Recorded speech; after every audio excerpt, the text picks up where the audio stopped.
Sir నమస్తే sir. నమస్తే. వాతావరణ కాలుష్యం చాలా పెరిగింది సార్. ఒకప్పటికి ఇప్పటికి చాలా పర్సెంటే పెరిగింది. మీ సర్వేస్ ప్రకారం కూడా తెలియజేస్తున్నాయి కదా సార్. మరి దీనివల్ల మెదడు మీద ఎలాంటి ప్రభావం చూపిస్తుంది? పిల్లల్లో కానీ, మిడిల్ ఏజ్లో కానీ, ఓల్డ్ ఏజ్లో కానీ ఏ విధమైన ఇంపాక్ట్ ఉంటుంది? ఏ విధంగా జాగ్రత్తగా ఉండాలి అంటారు? ప్రతి ఒక్కరు బయటకు వస్తున్నారు, డస్ట్ ఎలర్జీస్ అలాంటివి కూడా చూస్తున్నాయి. తప్పదు కదా సార్, జీవితం అయితే సాగాలి అంటే బయటికి వెళ్లాల్సిందే, ఈ పొల్యూషన్ లో బ్రతకాల్సిందే కదా సార్. మరి దీనికి ఏం జాగ్రత్తలు తీసుకోవాలి అంటారు? కాలుష్యం గురించి వివరిస్తే కనుక ఇంకా ఎలాంటి ఇబ్బందులు మేము పడాల్సి వస్తుంది రాబోయే రోజుల్లో కానీ ఇప్పుడు కానీ, దాని గురించి ఒకసారి మాట్లాడుకుందాం సార్. ఈ కాలుష్యంలో మనం పీల్చే గాలి అంటే ఎయిర్ పొల్యూషన్, తాగే నీరు వాటర్ పొల్యూషన్, మనం ఏదైతే ఈ భూమి నుంచి తీసుకునేటువంటి కూరగాయలు ఆకుకూరలు అవన్నీ సాయిల్ పొల్యూషన్, లైట్ పొల్యూషన్ కాంతి, సౌండ్ నాయిస్ పొల్యూషన్. అందరూ చెవులు పెట్టుకొని పిల్లకాయలు అది చేస్తున్న దాని ఇబ్బంది ఎంతో అంతో వాళ్ళకి కాదు. అదే కాకుండా ఇప్పుడు ఏదో డీజే, అసలు ఎంతమంది చుట్టుపక్కల ఇల్లు వాళ్ళు కంప్లైంట్ చేయాలి, పోలీసు వాళ్ళకి రాత్రి 12 ఒంటి గంటప్పుడు డిస్టర్బ్ చేస్తున్నారు.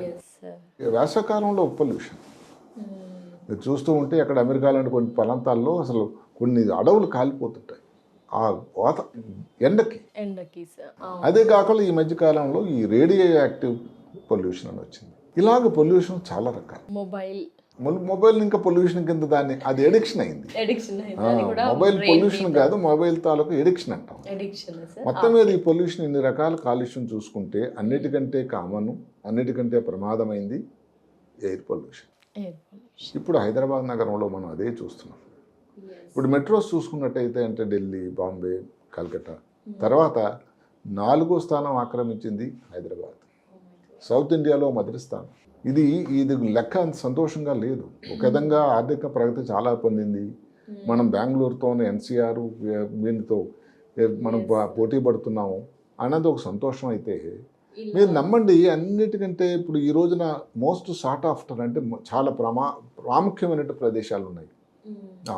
అంటే ఏమిటి? కోకాపేట. అందరూ అక్కడ వెళ్ళుకుంటున్నారు. చాలా కాస్ట్లీ ఏరియా కోకాపేటలో పొల్యూషన్. ఇటు పక్కన ఉండేది కొంపల్లి, గచ్చిబౌలి. ఇప్పుడు ఏదైతే ఇప్పుడు ఈ ఐటీ కంపెనీలకు అన్నిటికీ కూడా హబ్ అయినటువంటి గచ్చిబౌలిలో కూడా, సమాజిగూడ, రాజ్భవన్, లోక నివాస్ ఉండే చోటు ప్రాంతం కూడా పొల్యూషన్కి లోనైంది. అంటే ఏమిటి? మామూలుగా చెప్పుకునే సనత్ నగర్, జూ పార్కు, మలక్పేట్ ఇలాంటివన్నీ ముందు నుంచి పొల్యూషన్కి అడ్డాలి. ఇప్పుడు కొత్త ముఖ్యమైన అదర్వైజ్ ఇప్పుడు ఏంటంటే కోవిడ్ టైంలో అందరూ బయటకు వెళ్ళిపోతే కోవిడ్ ఇలాంటి ఇబ్బంది రాకుండా ఉంటామని వెళ్ళిన తరుణంలో కోకాపేటలో అంత పొల్యూషన్. ప్రపంచ ఆరోగ్య సంస్థ కొన్ని గణాంకాలు ఇచ్చారు. అంటే పొల్యూషన్ అంటే ఎప్పుడు అంటాము అని. ఒకటి అందులో AQI, ఎయిర్ క్వాలిటీ ఇండెక్స్, అంటే గాలి ఎంత చక్కగా ఉంది అని. దానికి సంఖ్య వాళ్ళు 60 నిర్దేశించారు. ఇప్పుడు ఈ ప్రాంతాల్లో 120, 180 ఉందని నమ్ముతారా?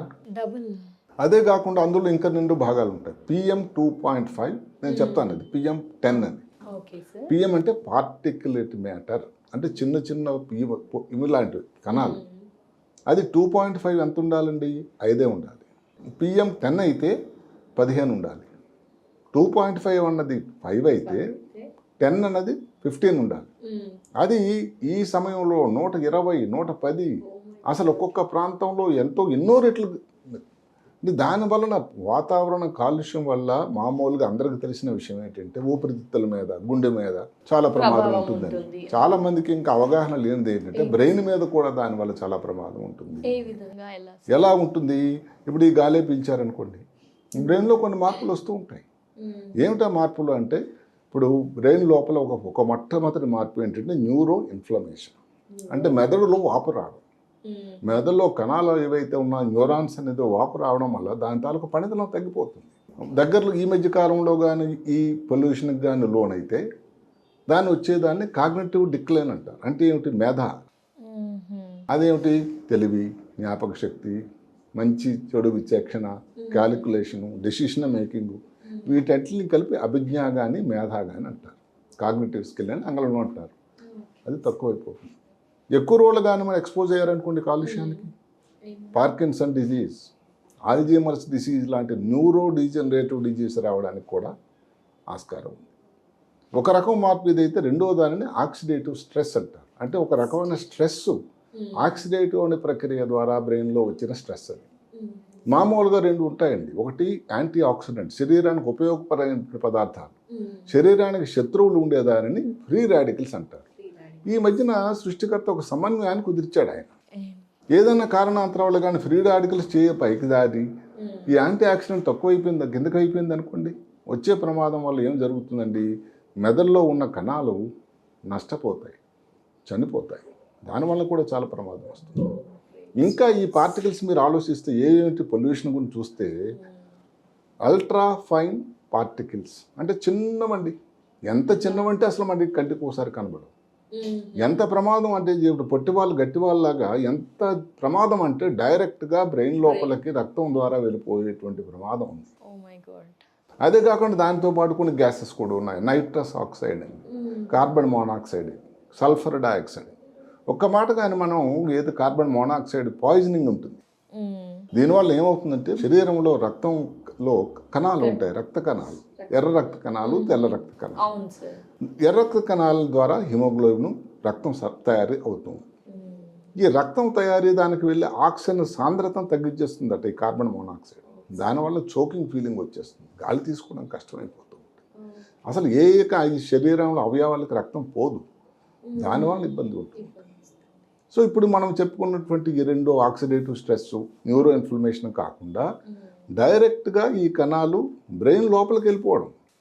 ఇక్కడ అందరూ గమనించాల్సింది ఏమిటంటే మెదడులో సృష్టికర్త ఒక వ్యవస్థను అమర్చాడు, బ్లడ్ బ్రెయిన్ బ్యారియర్. అంటే ఏవన్నీ మాషామాషికి వెళ్ళిపోలేవండి బ్రెయిన్ లోపలికి. ఒక పెద్ద కనబడిన పొరలాడిని ఉంటుంది, దాని పేరే బ్లడ్ బ్రెయిన్ బ్యారియర్. అంటే రక్తానికి బ్రెయిన్కి మధ్యలో ఒక తెర. ఈ చిన్నవి ఏదైతే అల్ట్రాఫైన్ పార్టికల్స్ ఏం చేస్తాయి, డైరెక్ట్గా ముక్కు నుంచి వెళ్ళిపోతాయండి బ్రెయిన్ లోపలికి.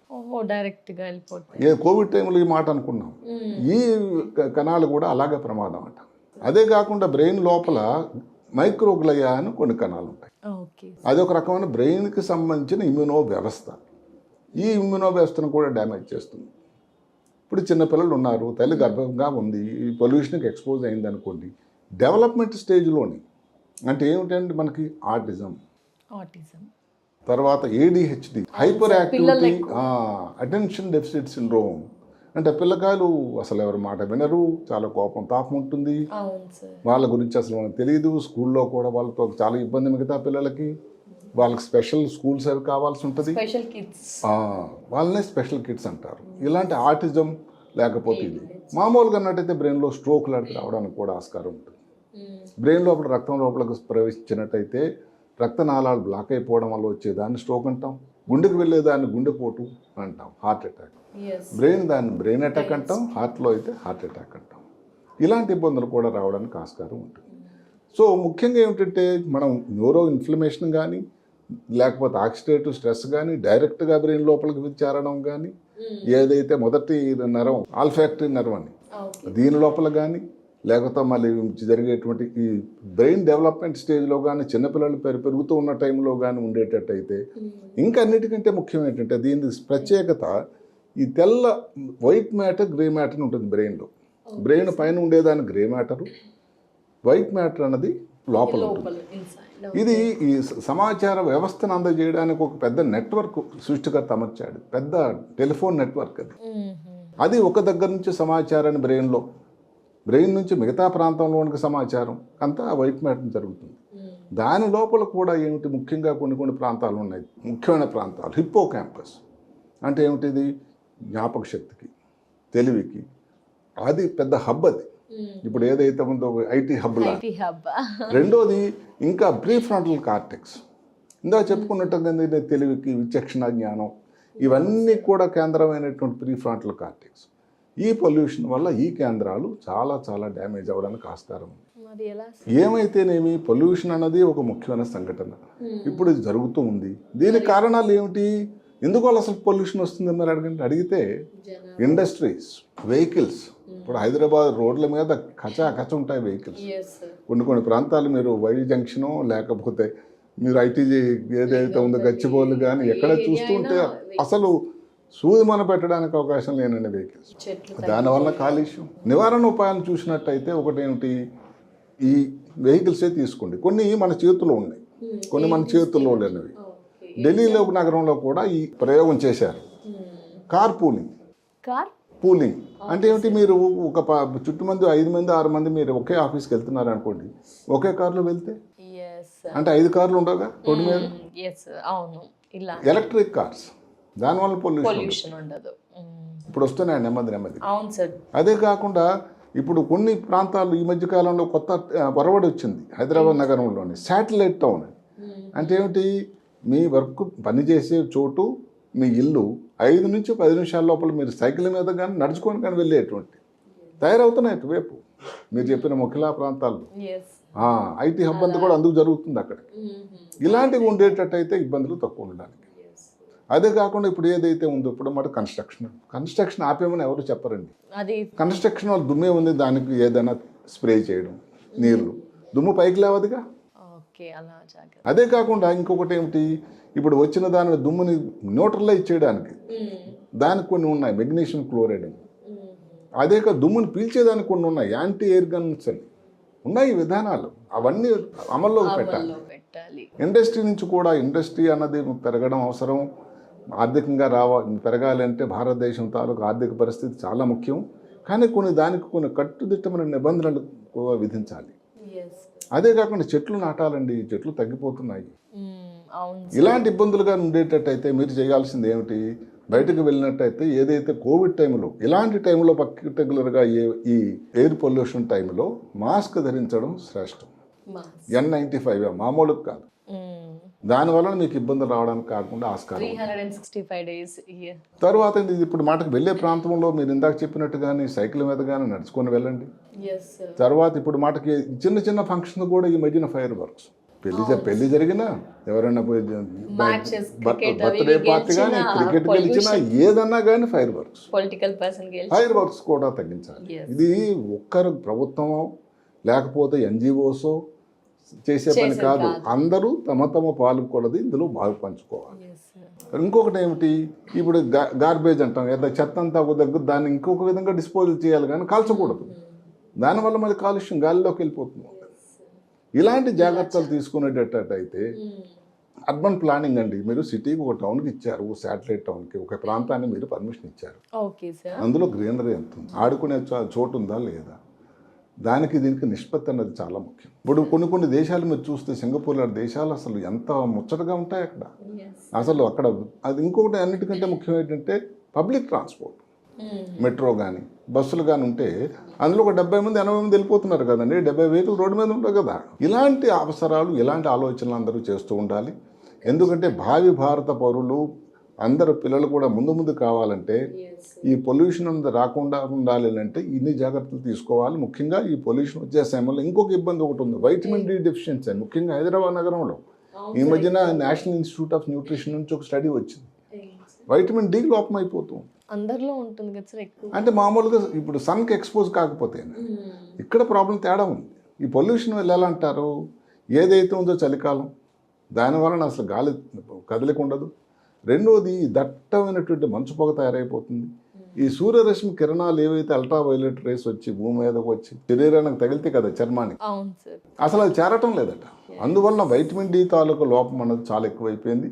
వైటమిన్ డి లోపం వల్ల మామూలుగా కీళ్ళలో కానీ కాల్షియం తక్కువ అవడం కానీ వీక్నెస్ కానీ కాకుండా బ్రెయిన్లో కూడా ఈ ఇందాక చెప్పుకున్నటువంటి జ్ఞాపక శక్తి, బ్రెయిన్ డెవలప్మెంట్, బ్రెయిన్లో ఉండే న్యూరో ట్రాన్స్మిటర్స్ కొన్ని ద్రావకాలు ఉంటాయి, దాని తాలూకా పరిణామం కూడా సంఖ్య తగ్గిపోతూ ఉంటుంది. అందుకని ఎంతవరకు అంటే ఈ వైటమిన్ డి ఉండేటువంటి పదార్థాలు తీసుకోవాలి, సప్లిమెంట్స్ తీసుకోవాలి, మధ్యలో వైటమిన్ డి కోసం టెస్టులు చేయించాలని కూడా NIN నేషనల్ ఇన్స్టిట్యూట్ హైదరాబాద్ ఏదైతే తార్నాకలో ఉందో వాళ్ళ తాలూకా ఈ అభిప్రాయాన్ని, వాళ్ళ తాలూకా స్టడీని కూడా ఈ మధ్య కాలంలో చెప్పారు. వాతావరణ కాలుష్యం అనేది రాకుండా చేయడానికి అందరు కలపాలి. చిన్న ముఖ్యంగా అందరు కూడా ఏదైతే ఉందో సంవత్సరానికి ఒకసారి కాకుండా ఎంతవరకు ఉంటే మీ ఇంటిలో కానీ మీ పెరట్లో కానీ మీ ఇంటి దగ్గర స్టార్ట్ చేయండి, చెట్లు నాటాలి.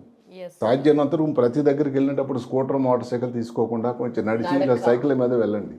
చైనా దేశంలో ఏదైతే ఉందో బాగుంటుంది. చైనాలో అందుకే సైకిల్ వల్లే, ఎందుకు అక్కడ ఒకప్పుడు చైనాలో కూడా చాలా కాలుష్యం ఉండేది. కానీ ఈ జాగ్రత్తలను తీసుకోవడం వల్ల కాలుష్యం తాలూకా సంఖ్య తగ్గిపోయింది, పర్సంటేజు. ఇక్కడ కూడా అసాధ్యం అన్నది ఏమీ లేదు. ఇది అందరూ కూడా కలిసి చేయాల్సింది. ఒక్క ప్రభుత్వాన్ని మీద నెట్టకుండా ఉండడానికి. అవును sir. Thank you so much sir, such a valuable information sir. నమస్తే సార్. నమస్తే.